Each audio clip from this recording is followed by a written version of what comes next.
आज हम पहले राजाओं की पुस्तक में अध्याय 7, 8 और भजन संहिता 11 का अध्ययन करेंगे। पहले राजाओं की पुस्तक में अध्याय 7।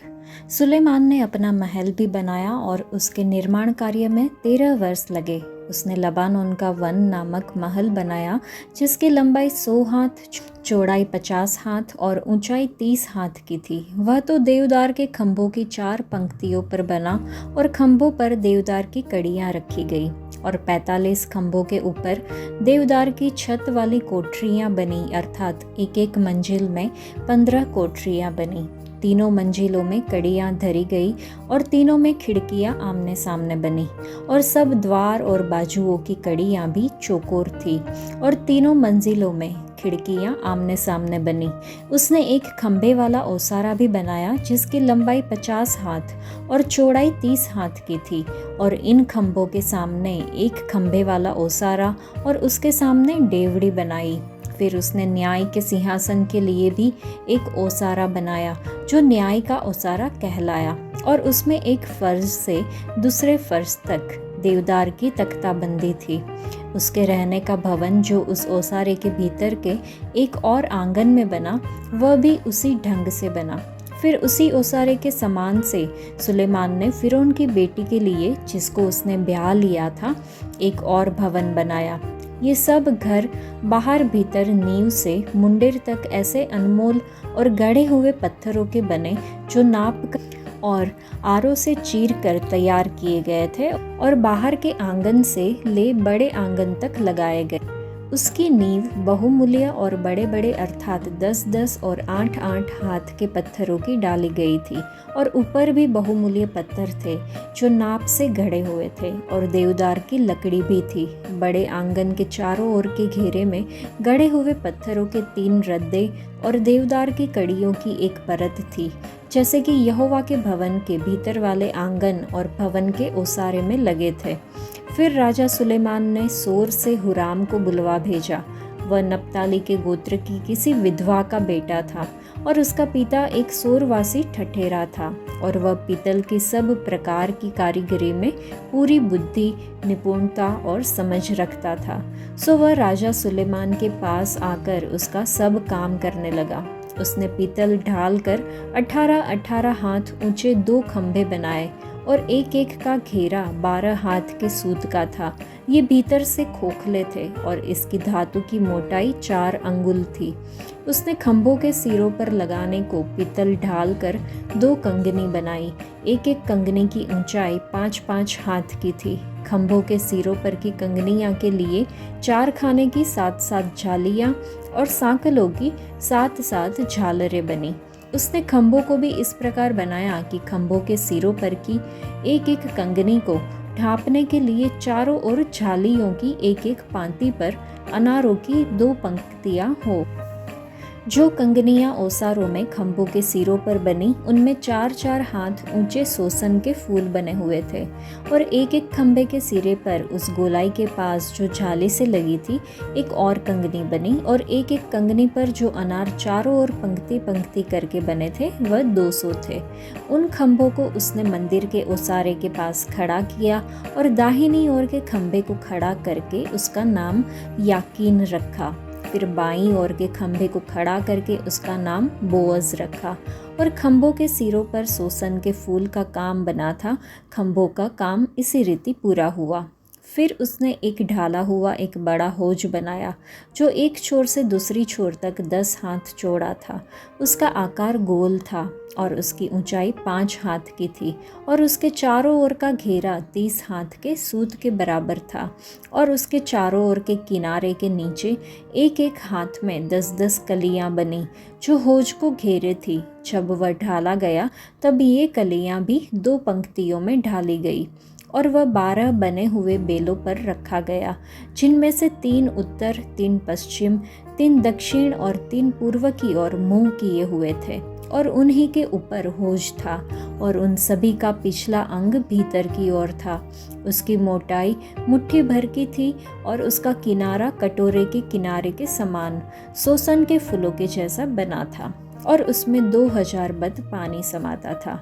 फिर उसने पीतल के 10 ठेले बनाए एक एक ठेले की लंबाई 4 हाथ, चौड़ाई भी 4 हाथ और ऊंचाई 3 हाथ की थी। उन पायों की बनावट इस प्रकार थी, उनके पटरियां भी और पटरियों के बीचों बीच जोड़ भी थे, और जोड़ों के बीचों बीच की पटरियों पर सिंह, बेल और करूब बने थे, और जोड़ों के ऊपर भी एक एक और ठेला बना, और सिंहों और बेलों के नीचे लटकती हुई झालरें बनी थी। एक एक ठेले के लिए पीतल के 4 पहिए और पीतल की धुरियां बनी, और एक एक के चारों कोनों से लगे हुए आधार भी ढाल कर बनाए गए, जो होदी के नीचे तक पहुंचते थे, और एक एक आधार के पास झालरें बनी हुई थी। होदी का मुंह जो ठेले की कंगनी के भीतर और ऊपर भी था, वह 1 हाथ ऊंचा था, और ठेले का मुंह जिसकी चौड़ाई 1.5 हाथ की थी, वह पाए की बनावट के समान गोल बना, और उसके मुंह पर भी कुछ खुदा हुआ काम था, और उनकी पटरियां गोल नहीं चौकोर थी, और चारों पहिए पटरियों के नीचे थे, और एक एक ठेले के पहियों में धुरियां भी थी, और एक एक पहिए की ऊंचाई 1.5 हाथ की थी।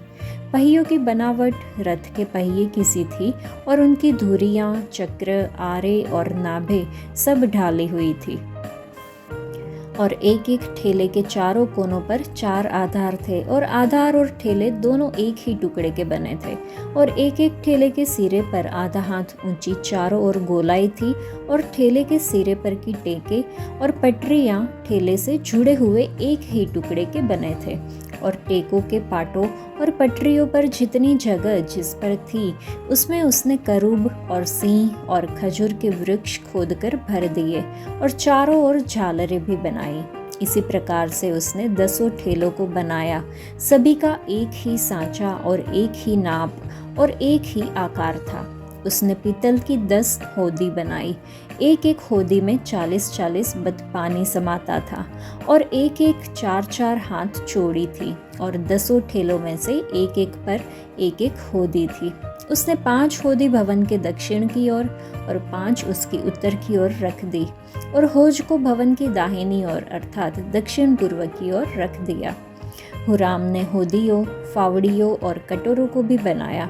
सो हुराम ने राजा सुलेमान के लिए यहोवा के भवन में जितना काम करना था वह सब पूरा कर दिया, अर्थात 2 खंभे और उन कंगनियों की गोलाइयाँ जो दोनों खंभों के सिरे पर थी, और दोनों खंभों के सिरों पर की गोलाइयों के ढापने के 2-2 झालियाँ, और दोनों झालियों के लिए 400-400 अनार, अर्थात खंभों के सिरों पर जो गोलाइयाँ थी उनके ढापने के लिए, अर्थात एक एक झाली के लिए अनारों की 2-2 पंक्तियाँ, 10 ठेले और इन पर की 10 होदियाँ, एक होज और उसके नीचे के 12 बेल और हंडे, फावड़ियाँ और कटोरे बने। ये सब पात्र जिन्हें हुराम ने यहोवा के भवन के निमित्त राजा सुलेमान के लिए बनाया, वह झलकाए हुए पीतल के बने। राजा ने उनको यरदन की तराई में अर्थात सुकोत और सारतान के मध्य की चिकनी मिट्टी वाली भूमि में ढाला, और सुलेमान ने बहुत अधिक होने के कारण सब पात्रों को बिना तोले छोड़ दिया, अतः पीतल के तोले का वजन मालूम न हो सका। यहोवा के भवन के जितने पात्र थे सुलेमान ने सब बनाए, अर्थात सोने की वेदी और सोने की वह मेज जिस पर भेंट की रोटी रखी जाती थी, और शुद्ध सोने की दिवटें जो भीतरी कोठरी के आगे 5 तो दक्षिण की ओर और 5 उत्तर की ओर रखी गई, और सोने के फूल, दीपक और चिमटे और शुद्ध सोने के तसले, कैंचियाँ, कटोरे, धूपदान और करछे, और भीतर वाला भवन जो परम पवित्र स्थान कहलाता है और भवन जो मंदिर कहलाता है, दोनों के किवाड़ों के लिए सोने के कब्जे बने। इस प्रकार जो जो काम राजा सुलेमान ने यहोवा के भवन के लिए किया वह सब पूरा हुआ। तब सुलेमान ने अपने पिता दाऊद के पवित्र किए हुए सोने चांदी और पात्रों को भीतर पहुंचाकर यहोवा के भवन के भंडारों में रख दिया। इस अध्याय का पहला भाग बताता है कि कैसे सुलेमान ने यरूशलेम में अपना महल, आसपास की कई सरकारी इमारतें और अपनी पत्नी फिरौन की बेटी के लिए एक घर बनवाया। अध्याय का दूसरा भाग मंदिर में आराधना के लिए बनाए गए शानदार पीतल की वस्तुओं का वर्णन करता है, जिसमें बड़ा पीतल का होज और मंदिर के सामने 2 ऊंचे खंभे शामिल है। अंतिम कुछ वचन हमें सोने के सामान के बारे में बताते हैं जो सुलेमान ने मंदिर के अंदरूनी हिस्से के लिए बनाए थे। 1 से 12 वचन में सुलेमान ने अपने लिए एक घर बनाने में 13 साल बिताए। इन सभी इमारतों का निर्माण महंगी सामग्रियों और बड़े बड़े पत्थरों से किया गया था। घर लेबनान के जंगल के पेड़ों से बनाया गया था। सुलेमान ने कई अन्य घर बनाए जो संभवतः आसपास की संरचनाएं थी। यह अध्याय हमें यह भी बताता है कि उसने अपनी पत्नी मिस्र के फिरौन की बेटी के लिए भी एक घर बनाया था। 13 से 22वें वचन में सुलेमान ने मंदिर में पीतल के कार्य करने के लिए नप्ताली के एक पीतल की सब प्रकार की कारीगरी में निपुण हिराम को यरूशलेम लाया। वह सोर के राजा हिराम से अलग है। उसने पीतल के 2 खंभे बनाए, एक खंभा ओसारे के दक्षिण की ओर और दूसरा उत्तर की ओर स्थापित किया गया था। खंभों को याकीन और बोअज नाम दिए गए थे। बाद में 23 से 26 वचन तक हिराम ने पीतल का एक बड़ा होज बनाया जिसमें इतना पानी था कि इसे समुद्र कहा जाता था। ये पानी याजक के लिए था जो मंदिर में सेवा करते समय खुद को धोते थे। विशाल कटोरा 44,000 लीटर पानी समाता था। एक मंच के रूप में इसे 12 धातु के बेलों पर रखा गया था जिनसे 3 प्रत्येक दिशा में मुंह किए हुए थे। कटोरा मंदिर के दक्षिण पूर्व कोने में रखा गया था। पीतल की होदियां और उनके ठेले जो कि 27 से 39 वचन में हम देख सकते हैं। हिराम ने 10 ठेले बनाए जिनमें 10 पानी के होदी रखे गए। हिराम ने मंदिर के उत्तर की ओर 5 ठेले और दक्षिण की ओर 5 ठेले और होदी रखे। बाद में 40 से 51 वचन में इस अंतिम खंड का पहला भाग हमें हिराम के काम का सारांश देता है और मंदिर के लिए उसके द्वारा बनाई गई कुछ अन्य वस्तुओं को दर्ज करता है जिसमें पीतल के हंडे, फावड़े और कटोरे शामिल है। और अंतिम कुछ वचन हमें सुलेमान द्वारा सोने के पात्र बनाने के बारे में बताते हैं जिसे मंदिर के भीतर रखने के लिए बनाया गया था। दाऊद ने कहा कि वह मंदिर नहीं बना सकता था, लेकिन फिर भी दाऊद ने मंदिर के लिए सामान और खजाने इकट्ठा किए जिसे उसका बेटा सुलेमान बनाएगा। इस अध्याय में हमने देखा कि सुलेमान ने सिंहासन के लिए ओसारा बनाया। चलिए हम अपने राजाओं के राजा और प्रभुओं के प्रभु के सिंहासन के बारे में मनन करें जो सुलेमान से भी महान है। स्वर्ग परमेश्वर का सिंहासन है, पृथ्वी उनके पांवों की चौकी है, जैसा कि मत्ती रचित सुसमाचार में हम देख सकते हैं। और भजन संहिता में भी हम देख सकते हैं कि धर्म और न्याय उसके सिंहासन की नींव है। इसका मतलब है कि न्याय के दिन वह हमारा न्याय धर्म और न्याय से करेंगे। इसलिए हमें परमेश्वर का भय मानने और उनकी आज्ञाओं का पालन करने की इच्छा के साथ जीना चाहिए। भजन संहिता में ही लिखा है कि वह अपने सिंहासन पर विराजमान होकर धर्म में न्याय करता है। इस सांसारिक जीवन में हमारे परमेश्वर को हमारे जीवन पर शासन करना है। उसे हमारे शरीर, आत्मा, परिवार, कलीसिया आदि पर शासन करना है। उसे राजाओं के राजा के रूप में हम पर शासन करना चाहिए।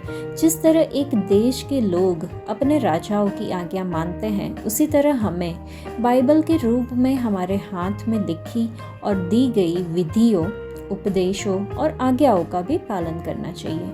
और अगर ऐसा है, हमें उनकी व्यवस्था की किताब जाननी चाहिए। हमें परमेश्वर के वचन को पढ़ना, मनन करना और उनका पालन करना चाहिए। हमारा परमेश्वर स्तुति के बीच रहता है। जब हम हमेशा उनकी स्तुति करते हैं तो उनकी उपस्थिति हमारे भीतर उतरती है और वह हम पर शासन करेंगे। प्रकाशित वाक्य के 3 अध्याय में हम देखते हैं, लिखा है, जो जय पाए मैं उसे अपने साथ अपने सिंहासन पर बैठाऊंगा, जैसे मैं भी जय पाकर अपने पिता के साथ उनके सिंहासन पर बैठ गया। तो हम कितने धन्य लोग हैं। प्रकाशित वाक्य में ही 22वें अध्याय में हम देखते हैं कि बिल्लोर की सी झलकती हुई जीवन के जल की नदी जो परमेश्वर और मेमने के सिंहासन से निकलकर उस नगर की सड़क के बीचों बीच बहती थी। नदी के इस पार और उस पार जीवन का वृक्ष था। उसमें 12 प्रकार के फल लगते थे और वह हर महीने फलता था और उस वृक्ष के पत्तों से जाति जाति के लोग चंगे होते थे। परमेश्वर और मेमने के सिंहासन से क्रिस्टल की तरह चमकती हुई एक नदी बह रही थी। नदी के दोनों ओर जीवन का वृक्ष था, जिस पर 12 प्रकार के फल लगे थे और वृक्षों की पत्तियां राष्ट्रों के उपचार की थी। चलिए हम अपने जीवन को पवित्र आत्मा के हाथों में सौंप दें, ताकि वह हम पर राजाओं के राजा के रूप में शासन करें। हम उनकी स्तुति करें और उनकी महिमा करें, ताकि वह हम पर राजाओं के राजा के रूप में शासन करे और उनकी आज्ञा का भी हम पालन करें। यहाँ पे हमने ये भी देखा कि शुद्धता का स्थान जंगल में था। यही वह स्थान है जहाँ धातु को ढाला जाता था, धातु को ताया किया जाता था, पूरा किया जाता था, फिर यरूशलेम लाया जाता था।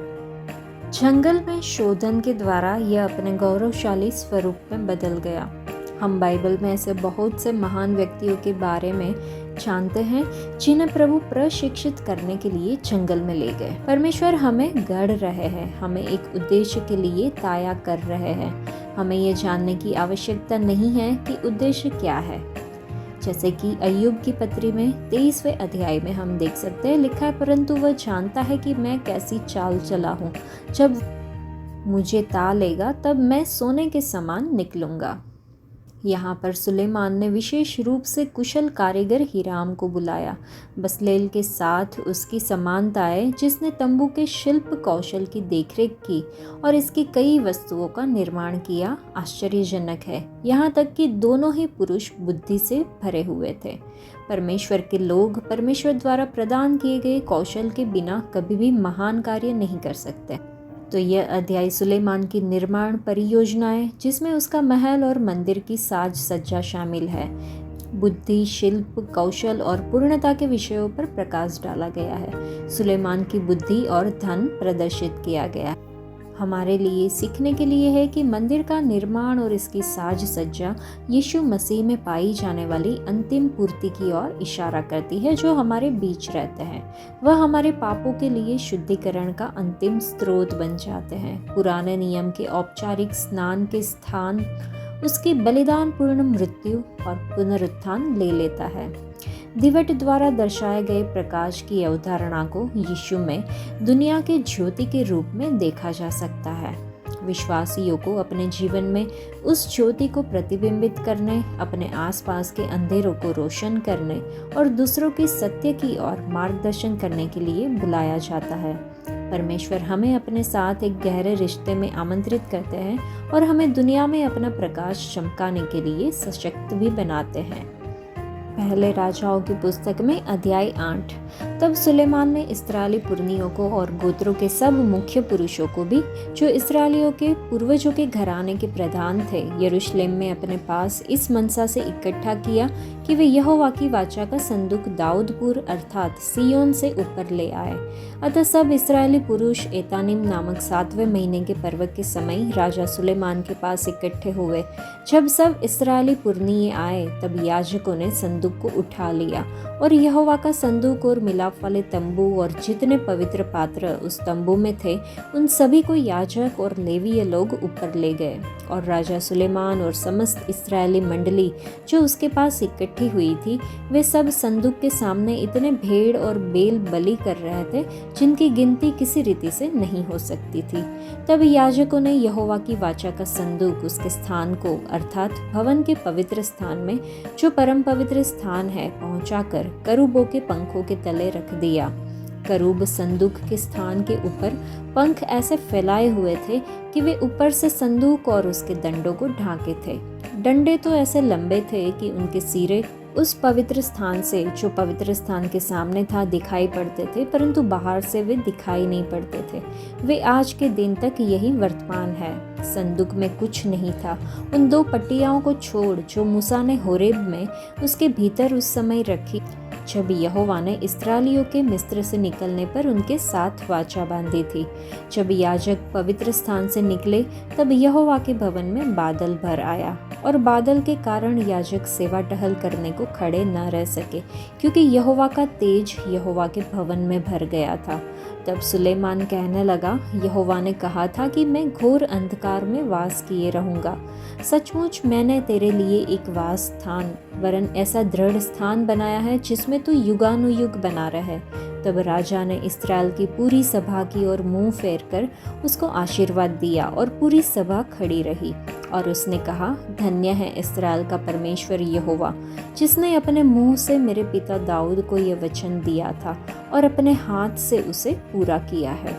जिस दिन से मैं अपनी प्रजा इस्राएल को मिस्र से निकाल लाया, तब से मैंने किसी इस्राएली गोत्र का कोई नगर नहीं चुना जिसमें मेरे नाम के निवास के लिए भवन बनाए जाए, परंतु मैंने दाऊद को चुन लिया कि वह मेरी प्रजा इस्राएल का अधिकारी हो। मेरे पिता दाऊद की यह इच्छा तो थी कि इस्राएल के परमेश्वर यहोवा के नाम का एक भवन बनाए, परंतु यहोवा ने मेरे पिता दाऊद से कहा, यह जो तेरी इच्छा है कि यहोवा के नाम का एक भवन बनाए, ऐसी इच्छा करके तूने भला तो किया, तो भी तू उस भवन को न बनाएगा। तेरा जो निज पुत्र होगा वही मेरे नाम का भवन बनाएगा। यह जो वचन यहोवा ने कहा था उसे उसने पूरा भी किया है, और मैं अपने पिता दाऊद के स्थान पर उठकर यहोवा के वचन के अनुसार इस्राएल की गद्दी पर विराजमान हूँ, और इस्राएल के परमेश्वर यहोवा के नाम से इस भवन को बनाया है।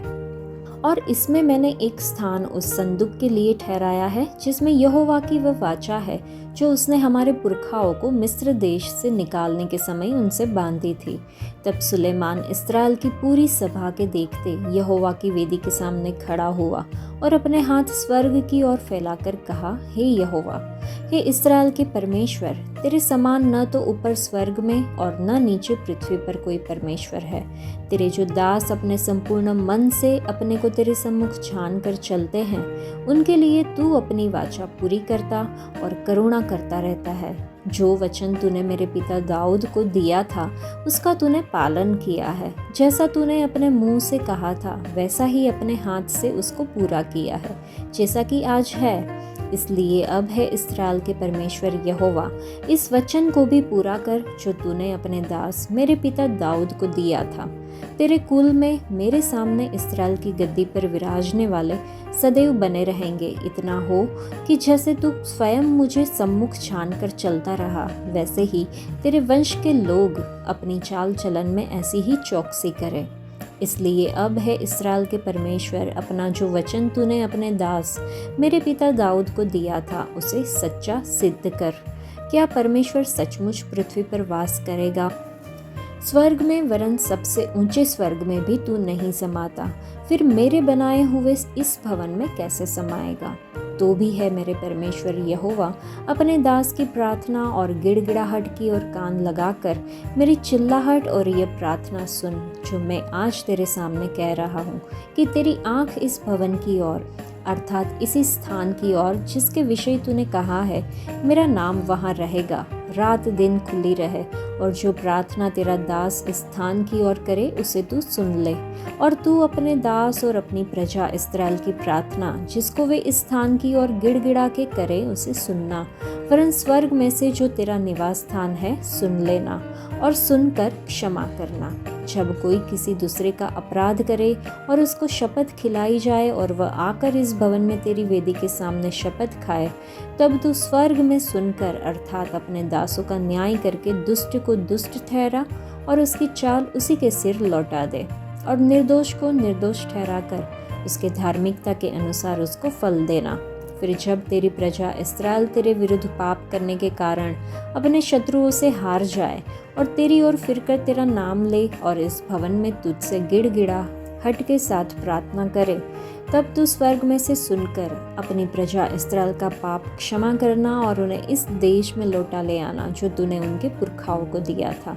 जब वे तेरे विरुद्ध पाप करे और इस कारण आकाश बंद हो जाए कि वर्षा न होए, ऐसे समय यदि वे इस स्थान की ओर प्रार्थना करके तेरे नाम को माने, जब तू उन्हें दुख देता है और अपने पाप से फिरे, तो तू स्वर्ग में से सुनकर क्षमा करना और अपने दासों अपनी प्रजा इस्राएल के पाप को क्षमा करना, तू जो उनको वह भला मार्ग दिखाता है जिस पर उन्हें चलना चाहिए।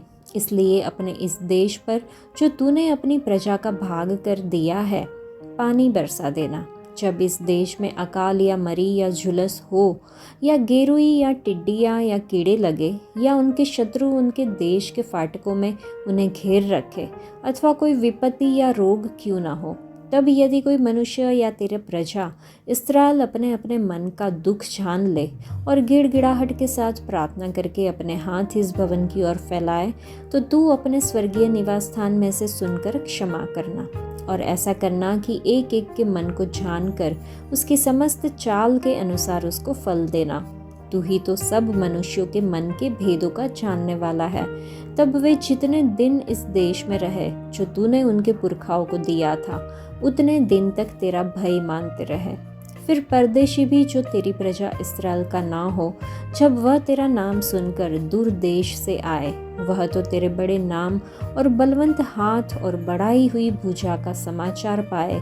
इसलिए जब ऐसा कोई आकर इस भवन की ओर प्रार्थना करे, तब तू अपने स्वर्गीय निवास स्थान में से सुन और जिस बात के लिए ऐसा परदेशी तुझे पुकारे, उसी के अनुसार व्यवहार करना, जिसे पृथ्वी के सब देशों के लोग तेरा नाम जानकर तेरी प्रजा इस्राएल के समान तेरा भय माने और निश्चय जाने कि यह भवन जिसे मैंने बनाया है वह तेरा ही कहलाता है। जब तेरी प्रजा के लोग जहाँ कहीं तू उन्हें भेजे, वहाँ अपने शत्रुओं से लड़ाई करने को निकल जाए और इस नगर की ओर जिसे तूने चुना है और इस भवन की ओर जिसे मैंने तेरे नाम पर बनाया है, यहोवा से प्रार्थना करे, तब तू स्वर्ग में से उनकी प्रार्थना और गिड़गिड़ाहट सुनकर उनका न्याय करना। निष्पाप तो कोई मनुष्य नहीं है। यदि ये भी तेरे विरुद्ध पाप करे और तू उन पर कोप करके उन्हें शत्रुओं के हाथ कर दे और वे उनको बंदी बनाकर अपने देश को, चाहे वह दूर हो चाहे निकट, ले जाए, और यदि वे बंधुआई के देश में सोच विचार करे और फिर कर अपने बंदी बनाने वालों के देश में तुझसे गिड़गिड़ा कर कहे, हमने पाप किया और कुटिलता और दुष्टता की है, और यदि वे अपने उन शत्रुओं के देश में जो उन्हें बंदी करके ले गए हो, अपने संपूर्ण मन और संपूर्ण प्राण से तेरी ओर फिरे और अपने इस देश की ओर जो तूने उनके पुरखाओं को दिया था, और इस नगर की ओर जिसे तूने चुना है, और इस भवन की ओर जिसे मैंने तेरे नाम का बनाया है, तुझसे प्रार्थना करे, तो तू अपने स्वर्गीय निवास स्थान में से उनकी प्रार्थना और गिड़गिड़ाहट सुनना और उनका न्याय करना। और जो पाप तेरी प्रजा के लोग तेरे विरुद्ध करेंगे और जितने अपराध वे तेरे विरुद्ध करेंगे, सबको क्षमा करके उनके बंदी करने वालों के मन में ऐसी दया उपजाना कि वे उन पर दया करें, क्योंकि वे तो तेरी प्रजा और तेरा नीच भाग है, जिन्हें तू लोहे के भट्टे के मध्य में से अर्थात मिस्र से निकाल लाया है। इसलिए तेरी आंखें तेरे दास की गिड़गिड़ाहट और तेरी प्रजा इस्राएल की गिड़गिड़ाहट की ओर ऐसी खुली रहे कि जब जब वे तुझे पुकारे, तब तब तू उनकी सुन ले। क्योंकि हे प्रभु यहोवा, अपने उस वचन के अनुसार जो तूने हमारे पुरखाओं को मिस्र से निकालने के समय अपने दास मूसा के द्वारा दिया था, तूने इन लोगों को अपना नीच भाग होने के लिए पृथ्वी की सब जातियों से अलग किया है।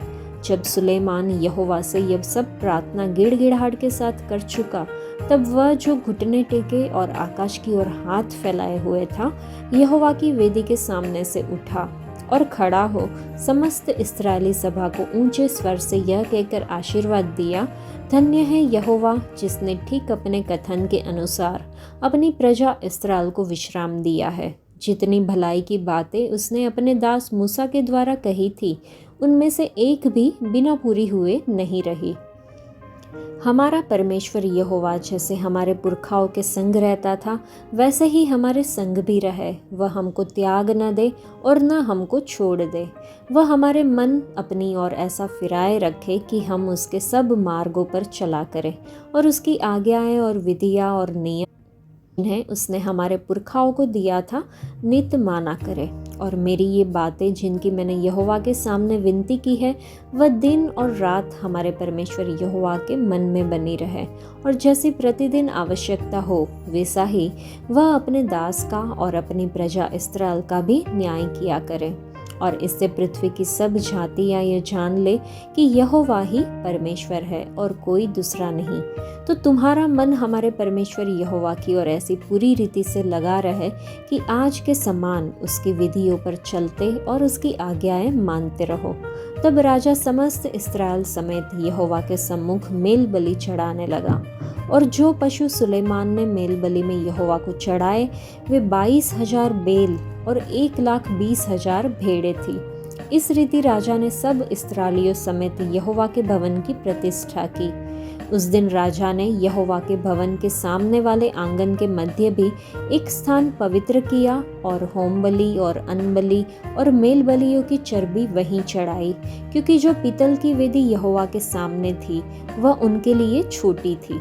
अतः सुलेमान ने और उसके संग समस्त इस्राएल की एक बड़ी सभा ने, जो हमात के प्रवेश द्वार से लेकर मिस्र के नाले तक के सब देशों से इकट्ठी हुई थी, 2 सप्ताह तक अर्थात 14 दिन तक हमारे परमेश्वर यहोवा के सामने पर्व को माना। फिर 8वें दिन उसने प्रजा के लोगों को विदा किया और वे राजा को धन्य धन्य कहकर उस सब भलाई के कारण जो यहोवा ने अपने दास दाऊद और अपनी प्रजा इस्राएल से की थी, आनंदित और मगन होकर अपने अपने डेरे को चले गए। इस अध्याय में हमने देखा कि राजा सुलेमान इस्राएल के पुरनियों और नेताओं को वाचा के संदूक के नए बने मंदिर में ले जाने के लिए इकट्ठा करता है। यह कार्य उसके लोगों के बीच परमेश्वर की उपस्थिति की उनकी इच्छा का प्रतीक है। देश की एकता पर जोर दिया जाता है, जैसे वे परमेश्वर का आदर करने के लिए एक साथ आते हैं, जो हमारे आत्मिक जीवन में सामुदायिक आराधना के महत्व को उजागर करता है। इस्राएल का एकत्र होना सामूहिक आराधना की सामर्थ्य को दर्शाता है। विश्वासियों के रूप में हमें एक साथ आने, अपने विश्वास की यात्रा में एकता और समर्थन को बढ़ावा देने के लिए प्रोत्साहित किया जाता है। समर्पण के दौरान सुलेमान की प्रार्थना विनम्रता और परमेश्वर पर निर्भरता का गहरा प्रतिबिंब है। वह स्वीकार करता है कि भव्य मंदिर में भी परमेश्वर नहीं समा सकते, जो स्वर्ग से भी महान है। सुलेमान लोगों के लिए मध्यस्थता करता है, मुसीबत के समय में परमेश्वर की दया और मार्गदर्शन मांगता है। ये प्रार्थना हमारी अपनी प्रार्थनाओं के लिए एक आदर्श के रूप में कार्य करती है, जो विश्वास, परमेश्वर की महानता की मान्यता और उसके हस्तक्षेप के लिए दिल से की गई निवेदन पर आधारित है। सुलेमान द्वारा परमेश्वर की महानता को स्वीकार करना हमें परमेश्वर के बारे में उचित दृष्टिकोण बनाए रखने की भी याद दिलाता है। हमें अपने जीवन पर उसके अधिकार को पहचानते हुए विश्वासपूर्ण भय और विनम्रता के साथ उसके पास जाना चाहिए। सुलेमान की प्रार्थना अच्छे और बुरे दोनों समय में परमेश्वर की खोज करने की आवश्यकता पर प्रकाश डालती है और यह भी बताती है कि प्रार्थना हमें परमेश्वर से कैसे जोड़ती है, जिससे हम अपनी ज़रूरतों और कृतज्ञता को व्यक्त कर पाते हैं। हमारे लिए सीखने के लिए जो सबक है वो है कि मंदिर का समर्पण यीशु मसीह के माध्यम से हमारे साथ परमेश्वर के अंतिम निवास का पूर्वाभास देता है। जिस तरह मंदिर एक ऐसा स्थान था जहाँ परमेश्वर की उपस्थिति रहती थी, उसी तरह हमारा शरीर मसीह का मंदिर है। उसकी बलिदान पूर्ण मृत्यु और पुनरुत्थान हमें पवित्र आत्मा से भरे हुए जीवित मंदिर बनने की अनुमति देता है। सुलेमान की मध्यस्थता वाली प्रार्थना हमारे मध्यस्थ के रूप में मसीह की भूमिका की ओर इशारा करती है। वह हमारे लिए प्रार्थना करते हैं, पिता के सामने हमारी ओर वे वकालत करते हैं। संघर्ष के समय में हम उनकी मध्यस्थता पर भरोसा कर सकते हैं, इस विश्वास के साथ कि वह हमारी प्रार्थनाएं सुनते हैं। चलिए हम परमेश्वर की वाचा के प्रति अटूट प्रतिबद्धता को स्वीकार करें और आत्मा और सच्चाई से उनकी आराधना करें। इस अध्याय में हमने सुलेमान का भाषण देखा। सुलेमान ने इस बात को स्वीकार किया कि मंदिर की पूर्ति परमेश्वर की योजना थी, न कि केवल दाऊद या सुलेमान की। दाऊद और सुलेमान मानवीय स्रोत थे, लेकिन कार्य परमेश्वर का था। मिस्र देश से बाहर सुलेमान ने इस्राएलियों को मिस्र से बाहर निकलने की घटना को याद दिलाया। यद्यपि ये घटना 500 वर्ष पहले हुई थी, फिर भी ये इस्राएल के लिए उतनी ही महत्वपूर्ण और वास्तविक थी जितनी कि उसके घटित होने के दिन थी। सुलेमान ने परमेश्वर की प्रकृति और चरित्र को पहचाना। उसने अपने हाथ आकाश की ओर फैलाए। ये प्रार्थना इतनी व्यापक और महत्वपूर्ण है कि ऐसा लगता है मानो इसे मंदिर में भविष्य में की जाने वाली सभी प्रार्थनाओं का सार बनने के लिए बनाया गया हो। इसके अलावा यह भी ध्यान देने योग्य है कि इस प्रार्थना की भाषा बिल्कुल नई नहीं है। सुलेमान ने कहा कि उसने सचमुच अपने परमेश्वर के लिए एक वास स्थान वरन ऐसा दृढ़ स्थान बनाया जिसमें वह युगानुयुग बना रहे। बहुत से लोग मंदिर की बाहरी संरचना की ओर आकर्षित होते हैं क्योंकि मनुष्य बाहर के रूप को देखते हैं। यही कारण है कि पर्यटक शानदार संरचनाओं को देखने के लिए दुनिया भर में पर्यटन करने में व्यस्त है, जिन्हें वे जल्दी कुछ वर्षों में भूल जाते हैं। सुलेमान खुश था क्योंकि उसने वहां संदूक के लिए एक जगह प्रदान की थी। क्या हम खुश हैं क्योंकि हमारे घर में बाइबल है? संदूक में भी कुछ नहीं था उन 2 पत्थर की पट्टियों को छोड़ जो मूसा ने होरेब में उसके भीतर उस समय रखी, जब यहोवा ने इस्राएलियों को मिस्र से निकालने पर उसके साथ वाचा बांधी थी। दूसरे शब्दों में, संदूक में पत्थर की पट्टियां वो वाचा थी जिसे यहोवा चाहते थे कि इस्राएली रखे। उसकी उपस्थिति उस दया के आसन पर थी जो वाचा के ऊपर थी। यदि यहोवा की वाचा हमारे हृदय की मांस रूपी पट्टियों पर लिखी है, तो यह वह स्थान है जहाँ परमेश्वर हमारे साथ रहते हैं। यदि हम उनके वचनों का आदर करते हैं और उनका पालन करते हैं, तो परमेश्वर की स्पष्ट उपस्थिति प्राप्त करना संभव है। उनकी उपस्थिति उनके वचनों के साथ आती है। क्या सुलेमान ने मंदिर के अंदर रखी गई वाचा का अपने जीवन से आदर किया? क्या ऐसा मंदिर बनाने के बाद सब कुछ खत्म हो जाता है? क्या लोग सुलेमान की तरह आत्मसंतुष्ट हो जाते हैं क्योंकि उनके पास आराधना करने के लिए एक स्थान है? हम यहोवा की नई वाचा को कितना महत्व देते हैं। यहोवा के लिए एक शानदार मंदिर बनाने की प्रशंसा सुलेमान की है। सुलेमान ने मंदिर के लिए जो कीमत चुकाई, उसकी उस समय गिनती भी नहीं की जा सकती थी, लेकिन उसने अपना जीवन परमेश्वर के वचन पर नहीं बनाया और न ही वाचा को निभाया। हमारे बारे में क्या हम प्रभु के लिए मंदिर बनाने की कीमत चुकाने को तैयार है? क्या उद्धार मुफ्त नहीं है? क्या हमें कीमत चुकानी पड़ती है? हमारे प्रभु यीशु मसीह द्वारा दिया गया उद्धार का वरदान मुफ्त है, लेकिन अगर हम शिष्यता की कीमत चुकाकर यीशु की नींव पर अपना जीवन नहीं बनाते, तो हम अपना भवन पूरा नहीं कर पाएंगे। हमें उनके वचनों को अमल में लाकर अपना घर बनाने की ज़रूरत है। ऐसे व्यक्ति की प्रशंसा प्रभु की ओर से होती है। जब हम विश्वास के साथ उनके पास आते हैं, तो हमें अपनी प्रार्थनाएं सुनने के लिए परमेश्वर का आभारी और कृतज्ञ होना चाहिए। परमेश्वर चाहते हैं कि सभी देशों के सभी लोग उनके पास आए, ताकि वह उन पर अपना महान प्रेम और दया दिखा सके और ताकि वह उन्हें आशीष भी दे सके। चलिए हम प्रभु की आराधना करें, उनकी आराधना करें, उन्हें पवित्र मंदिर कलीसिया में उनकी स्तुति करें। हम अपनी प्रार्थनाएं, याचिकाएं प्रभु के सामने रखें, जो हमें मसीह यीशु के द्वारा महिमा में अपने धन के अनुसार हमारी सभी घटियों को पूरा करने का वादा करते हैं। भजन संहिता 11। मैं यहोवा में शरण लेता हूँ। तुम क्यों मेरे प्राण से कहते हो, पक्षी के समान अपने पहाड़ पर उड़ जा। क्योंकि देखो, दुष्ट अपना धनुष चढ़ाते हैं और अपने तीर धनुष की डोरी पर रखते हैं, कि सीधे मन वालों पर अंधियारे में तीर चलाए। यदि नींवें ढा दी जाए, तो धर्मी क्या कर सकता है? यहोवा अपने पवित्र भवन में है। यहोवा का सिंहासन स्वर्ग में है। उसकी आंखें मनुष्य की संतान को नित्य देखती रहती है और उसकी पलकें उनको जांचती है। यहोवा धर्मी और दुष्ट दोनों को परखता है, परंतु जो उपद्रव से प्रीति रखते हैं, उनसे वह घृणा करता है। वह दुष्टों पर आग और गंधक बरसाएगा और प्रचंड लूह उनके कटोरों में बांट दी जाएगी। क्योंकि यहोवा धर्मी है, वह धार्मिकता के ही कामों से प्रसन्न रहता है। धर्मी जन उसका दर्शन पाएंगे। इस भजन में दाऊद अपने आसपास की धमकियों के बावजूद यहोवा पर अपना भरोसा जताता है। परमेश्वर एक धर्मी न्यायी है, जो सब कुछ देखते हैं और अंततः न्याय करेंगे। जब डर का सामना करना पड़े तो विश्वास चुने। परमेश्वर की सर्वसत्ता पर भरोसा करने से हमें दृढ़ रहने की शक्ति मिलती है, यह जानते हुए कि वह हमारा रक्षक और मार्गदर्शक है। इस भजन में परमेश्वर की उपस्थिति में विश्वास परमेश्वर का न्याय और धार्मिकता के बारे में है, और मुख्य बिंदु भजनकार परमेश्वर की उपस्थिति पर भरोसा करता है और परमेश्वरीय न्याय की पुष्टि करता है। आज के लिए इतना ही। परमेश्वर आप सबको आशीष दे। धन्यवाद।